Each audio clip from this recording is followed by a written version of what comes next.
할렐루야, 주는 그리스도시요 살아계신 하나님의 아들이시니이다. 오늘도 새날을 주신 하나님을 찬양합니다. 오늘 우리에게 주신 하나님의 말씀은 창세기 34장 15절에서 16절 말씀입니다. 함께 읽겠습니다. 그런즉 이같이 하면 너희에게 허락하리라. 만일 너희 중 남자가 다 할례를 받고 우리같이 되면 우리 딸을 너희에게 주며 너희 딸을 우리가 데려오며 너희와 함께 거주하여 한 민족이 되려니와. 아멘. 어제에 이어서 세겜에서 야곱의 가족에게 일어난 사건을 함께 살펴보도록 하겠습니다.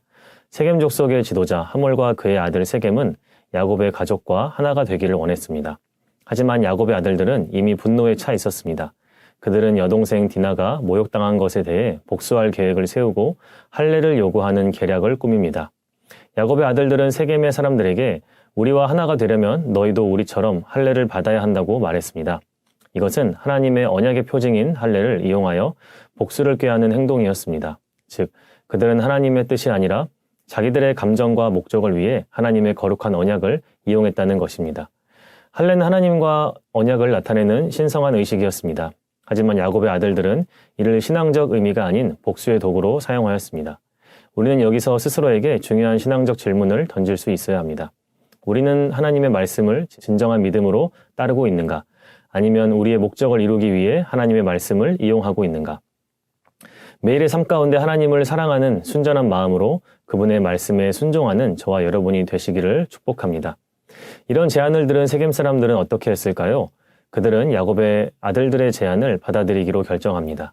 그래서 하몰과 세겜은 성문 앞에서 백성들을 설득하며 말합니다. 함께 창세기 34장 23절을 읽어보겠습니다.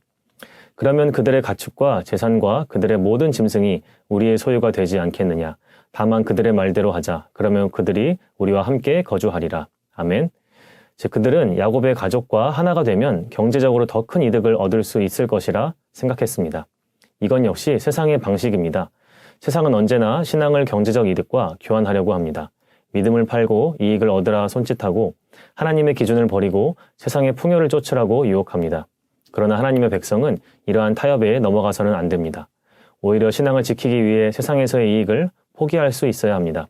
예수님께서 말씀하셨습니다. 함께 마가복음 8장 36절을 읽어보겠습니다. 사람이 만일 온 천하를 얻고도 자기 목숨을 잃으면 무엇이 유익하리요? 아멘. 이후 세겜 사람들은 결국 야곱의 아들들의 말을 받아들여 할례를 받기로 결정합니다. 그러나 그들의 결정은 신앙적 헌신이 아니라 경제적 탐욕에서 비롯된 것이었습니다. 신앙적 결단은 결코 경제적 이득이나 세상의 유익을 기준으로 이루어져서는 안 됩니다. 진정한 믿음은 세상의 유혹과 타협 속에서도 하나님께 순종하는 것입니다. 사랑하는 청년 여러분, 우리는 오늘 이 말씀을 어떻게 적용해야 할까요? 야곱의 아들들이나 세겜 사람들의 공통점이 있다면 모두 하나님의 말씀을 자신의 목적을 위해 사용했다는 것입니다. 하나님께서 그들에게 할례를 명하신 분명한 이유가 있습니다.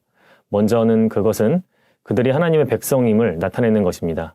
또한 동시에 신체 중 가장 연약한 부분에 칼을 대면서 한동안 나의 취약점을 그대로 노출하는 것이기에 나의 안전과 생명을 온전히 주님 손에 맡긴다는 의미가 있습니다. 마지막으로 생명을 만드는 기관에 행하는 것이기에 나와 내 자손의 생명이 온전히 주님께 달려있음을 고백하는 의미를 가지고 있습니다.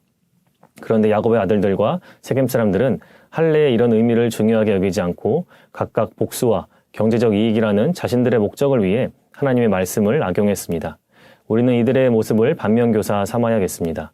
그리고 오늘 하루를 살 때 하나님의 말씀을 대할 때 그 의미 그대로 진실한 마음으로 대하고 순종할 수 있기를 주님의 이름으로 축복합니다. 기도하겠습니다. 사랑의 하나님, 오늘 말씀을 통해 귀한 교훈을 주심에 감사를 드립니다. 우리의 만족과 유익을 위해서 하나님의 말씀을 이용하려는 유혹으로부터 우리를 지켜보호하여 주시옵소서. 우리의 마음이 세상의 유혹 앞에 흔들리지 않게 하시고 하나님의 말씀을 있는 그대로 받아들이고 온전히 순종하여 오늘을 살아내게 하소서. 예수님의 이름으로 기도드립니다. 아멘.